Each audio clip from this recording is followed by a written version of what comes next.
Es-tu un collectionneur de formation? Voilà, ça c'est la nouvelle vidéo qui va peut-être encore une fois me faire quelques dislikes, mais c'est pas grave.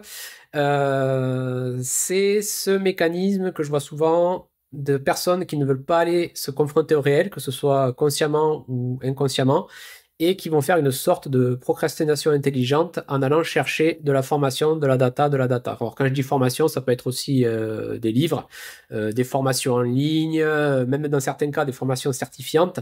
C'est ce mécanisme qui va être d'aller chercher le mental, d'aller avancer en rentrant encore de la data, de la data, de la data.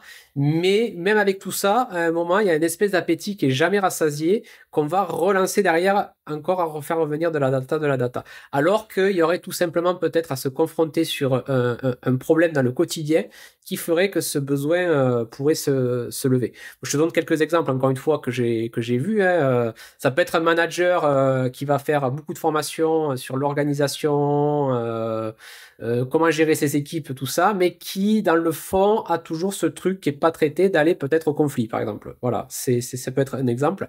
Ça va être aussi le cas d'un entrepreneur qui va se dire, ah ben, je vais faire des nouvelles formations pour avoir de nouvelles étiquettes, pour attirer de nouveaux clients. Bon, dans certains cas, c'est légitime, mais des fois, il y a un problème là sur le marketing et la prospection.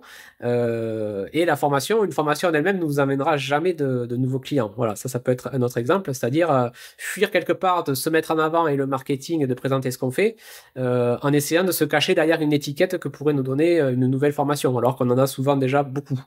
L'autre cas aussi qui va arriver, c'est par exemple, toujours pareil, les personnes qui sont plus à leur compte ou les dirigeants qui vont se former sur comment développer leur politique de communication, leur marketing, toutes ces choses-là, qui vont avoir vraiment des connaissances solides au bout d'un moment à force d'avoir de la data, mais qui quelque part ne les mettent jamais en pratique.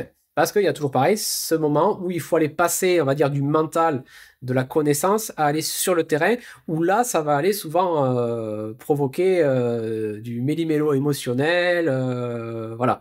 Donc, c'est de regarder quand tu achètes une formation. Voilà, encore une fois, les formations, il y en a de très bonnes et dans certains cas, c'est vraiment justifié. Mais c'est quand ton besoin il a été clairement identifié et toujours en ayant, on va dire, un ratio écologique d'achat.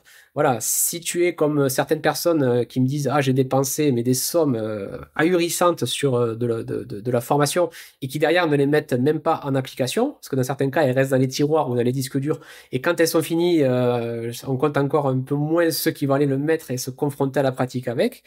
Mais c'est voilà, de faire attention, ton budget formation, si j'ai envie de dire, voilà, de bien le questionner. Et encore une fois, avant d'aller te reformer sur quelque chose, voilà, de voir si déjà tout ce que tu as derrière, ben, du coup, ça suffit pas déjà largement. Et de voir si derrière ce schéma peut-être d'achat compulsif de formation, il n'y a pas un truc qui se cache et qui est plus subtil. Voilà, c'est juste un truc que tu peux regarder. Mais encore une fois, voilà, dans certains cas, oui, c'est tout à fait légitime de te former. Mais voilà, c'est de bien identifier le besoin, hein. Encore une fois, je reparle du fameux Pareto. Voilà, dans ta formation, quel est le Pareto? Et surtout de voilà, de pas trop multiplier les formations en même temps, parce que déjà suivre une formation jusqu'au bout, c'est voilà, ça prend de l'énergie. Et la mettre en application et voir ce que ça donne et évaluer ce qu'on a mis en application. Voilà, là déjà on a perdu beaucoup de monde. Ça prend beaucoup d'énergie. Voilà, donc c'était vraiment une vidéo pour on va dire un achat rationalisé de la formation.